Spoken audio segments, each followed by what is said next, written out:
नमस्कार नमस्कार सर्वांना. तर आता आपण करणार आहे प्रिन्स ब्लाऊजचं कटिंग. तर मी तुम्हाला प्रिन्स ब्लाऊजचं सांगते. तर ब्लाऊजची उंची घेऊया 14. तर प्रिन्सला 1 इंच जास्त घ्यायचं. हे बघा, हे घ्यायचं 15 इंच. थोडं पुढं जाऊन सेम 15 इंचावर अशीच खूण करायची. त्यानंतर 36 साईजवर आपण माप घेणार आहे.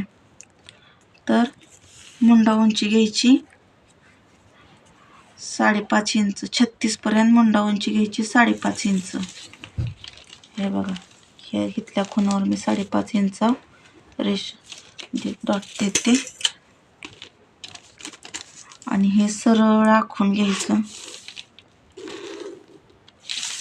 हे बघा, हे सरळ. आता तुमचा गळा पुढचा डीप आहे का थोडासा वरती आहे त्याच्यावर शोल्डर ठरतं आपलं. तर ह्याचा गळा आपण 10.5चा धरूया. तर शोल्डर धरायचं 4.5 म्हणजे 5 इंच धरायचं शोल्डर.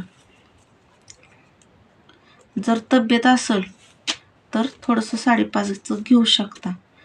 आता 3.5 इंचाची शोल्डर पट्टी म्हणून अर्धा इंच जास्त हिकडून घ्यायचं. इथं पण तसंच सेम जे वरती माप घेतलं तेच खालच्या रेषेवर माप घ्यायचं. आता ह्या रेषेवर मुंडा टाकला, ह्या रेषेवर चेस्टच माप घ्यायचं 36. मग 36चा चौथा भाग 9 इंच. हे 9 इंच प्लस 2 इंच 1.5 इंच. मी 1.5 इंच घेते आत्ता सध्या. तर मग त्यानंतर हे सरळ आखून घ्यायचं असं. हे बघा, आखून घ्यायचं असं. आणि ह्या रेषेवर हे आपले मुंडा रेषे, ह्या रेषेवर चेस्टचं माप टाकलेलं आहे. आता खाली आपण कमरेचं माप टाकूया.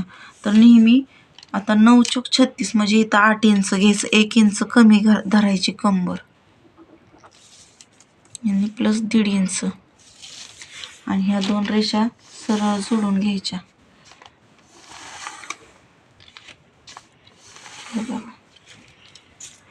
आणि इथून 1 इंच आणि 1.5 इंच असे 2 हे करून इथून असं मुंड्याचा शेप देऊन घ्यायचा. आपल्या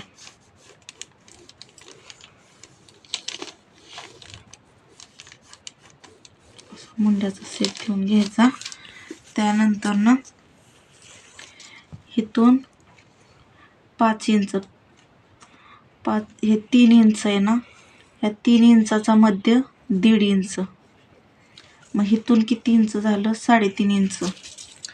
तसंच इथून पण 3.5 इंच.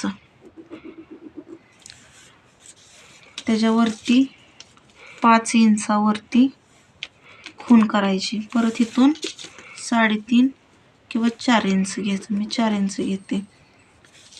आणि हे अशी सरळ लाईन द्यायची आपली 3.5 इंचावरून. तर इथून आपल्याला पप पाहिजे म्हणून इथून 1.5 किंवा 2 इंच, तर मी 1.5 इंचाचंच टाकते. आणि ही क्रॉस लाईन अशी वाढवायची. इथं वाढवल्यानंतर ते 1.5 इंच इथं घ्यायचं. ह्या रेषेच्या इकडं घ्यायचं 1.5 इंच. त्यानंतर इथं 3 इंचाचा असं रेष ओढायची 3 इंचावर म्हणजे असा पप. आणि ही अशी जोडून घ्यायची. जोडल्यानंतर सगळेजण इथंच हे करतात, ही रेष इथं जुळवतात. तसं नाही, इथून आहे ना अर्धा-पाऊण इंच जास्त घ्यायचं आणि इकडून ही अशी रेष अशी इथं घ्यायची. म्हणजे हे असं पूर्ण इथून हे कट मारायचं. हे वाढवलेलं इथं हा पपमध्ये गेलं की हा पप येतो. आणि पुढचं गळ्याचं कटिंग. पुढचा गळा जर 6 इंचाचा 5.5 असेल तर 6 घ्या, अर्धा इंच वाढवून घ्या आणि त्याला असा शेप देऊन टाका.